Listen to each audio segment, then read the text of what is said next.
दोस्तों ब्रिज आपने बहुत सारे देखे होंगे, लेकिन ये दुनिया का सबसे छोटा इंटरनेशनल ब्रिज है जो कि दो कंट्रीज को आपस में जोड़ता है। ये कनाडा को यूएस से जोड़ता है, मतलब एक तरफ कनाडा का आइलैंड है, दूसरी तरफ यूएस का आइलैंड है और सिर्फ 32 फीट का इसमें ये पुल बनाया गया है जो कि ऑलमोस्ट 10 मीटर जितना लंबा हो जाता है इन दो देशों को आपस में कनेक्ट करने से। तो मतलब कि आपने अगर ये ब्रिज क्रॉस कर दिया तो आप दूसरी कंट्री में पहुंच जाओगे और बीच में बहने वाली रिवर को सेंट लॉरेंस रिवर कहते हैं। दोस्तों बुक्स वगैरह तो आप भी पढ़ते होंगे, लेकिन आइसलैंड की अगर बात की जाए तो वहां पर कैपिटा सबसे ज्यादा बुक पढ़ने वाले हैं, सबसे ज्यादा बुक खरीदने वाले हैं और सबसे ज्यादा बुक लिखने वाले हैं। अगर एवरेज में देखा जाए वहां पर 10 में से हर एक बंदा बुक लिखकर बैठा हुआ है या फिर पब्लिश कर चुका है अपनी बुक। अब दोस्तों आइसलैंड की ही बात कर रहे हैं तो वहां पर कुछ इस तरीके के 3D ज़ेब्रा क्रॉसिंग बनाए गए हैं जो कि ऑप्टिकल इल्यूजन आपको दिखाते हैं। अगर आप कार तेजी से चलाते हुए आ रहे हो आपको लगेगा भैया ये शिलाएं सी उड़ कैसे रही हैं, मुझे धीरे कर लेना चाहिए वरना कहीं मैं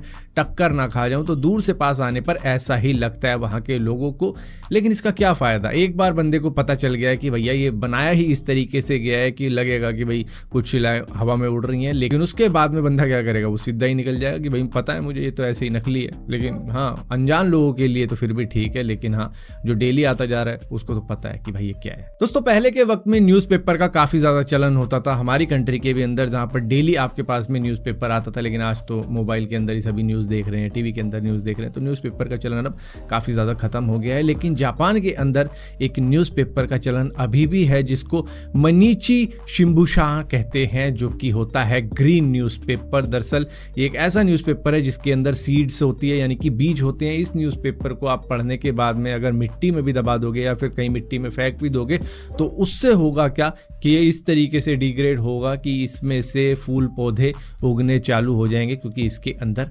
बीज है। और अगर आप किसी गमले में इसे गाड़ देते हो तो भी इससे फूल पत्तियां ही उगेंगी। दोस्तों कनाडा के अंदर एक जगह है जिसके अंदर 300 से ज्यादा ब्रीनी पूल्स हैं, इसको कह सकते हो आपकी नमकीन लेक्स हैं ये, जो कि कुछ इस तरीके की दिखती हैं। लेकिन इनकी खासियत ये है कि इनके अंदर कई सारे केमिकल्स मौजूद हैं और रिसर्चर्स का मानना है कि इन केमिकल कंपोजिशन की वजह से शायद हमें कई ऐसी बीमारियां हैं जो कि फैली हुई है सारी दुनिया में, उनसे निजात मिल सकती है अगर इनका कुछ ना कुछ रिसर्च करके या मिक्स करके कुछ बना दिया जाए। दोस्तों साइबेरिया के माउंटेन्स के ऊपर एक हैंगिंग स्टोन लटका हुआ है कुछ इस तरीके से। ये करीबन 300 टन से ज्यादा है, जो कि हमेशा ऐसा लगता है कि शायद अभी कुछ सेकंड में गिर सकता है, लेकिन अगर देखा जाए तो ये आइस एज से ऐसे ही लटका हुआ है जो कि अपनी जगह से टस से मस नहीं हुआ है, जबकि इसके आगे 1000 मीटर गहरी खाई है। दोस्तों दुनिया का पहला फ्लोटिंग होटल जो कि कुछ इस तरीके का था, इसका नाम था होटल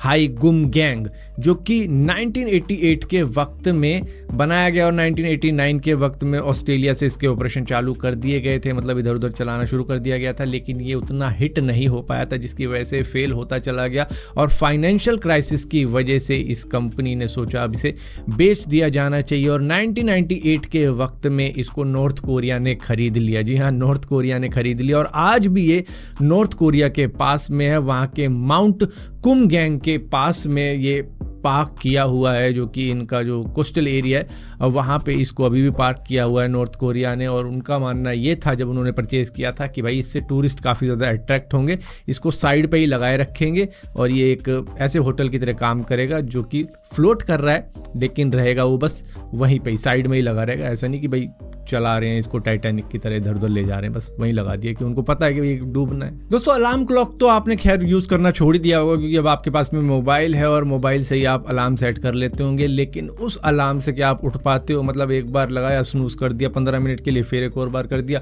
और इस तरीके से टाइम निकल गया। और कई बंदे स्टॉप करके दोबारा से सोचते हैं कि भाई 5 मिनट के लिए और सो जाएंगे और सो जाते हैं सीधा ही 2 घंटे के लिए और हो गए लेट। लेकिन इसी को देखते हुए एक बंदे ने क्लॉक की व्हील अलार्म क्लॉक बनाई थी जो कि कुछ इस तरीके की थी। इसकी खासियत ये थी कि आप इसके अंदर एक टाइम सेट कर दो कि इतने बजे तुझे बजना है, उसके बाद में ये जब बजना स्टार्ट होती थी तो ये इधर उधर भागना भी स्टार्ट हो जाती थी। तो मतलब कि ये टेबल क्लॉक के जैसी नहीं है कि साइड में पड़ी हुई होगी आप इसको चुप करवा दोगे, नहीं, आपको उठना ही पड़ेगा बिस्तर से इसको रोकने के लिए, वरना ये मोहल्ला उठा सकती है। दोस्तों 2022 अक्टूबर में स्विट्जरलैंड ने एक वर्ल्ड रिकॉर्ड बनाया था जो था स्विस ट्रेन का, जो कि दुनिया की सबसे लंबी ट्रेन बन गई। ये करीबन 1.9 किलोमीटर लंबी ट्रेन थी जिसके अंदर 100 पैसेंजर कोच लगाए गए थे। और यहीं पर दोस्तों स्वीडन दुनिया की पहली ऐसी कंट्री है जिन्होंने सबसे पहले परमानेंट इलेक्ट्रिफाइड रोड स्टार्ट किए हैं अपनी कंट्री के अंदर, जो कि इलेक्ट्रिक व्हीकल को चलते चलते ही चार्ज कर देती हैं, जो कि वायरलेस चार्जिंग को सपोर्ट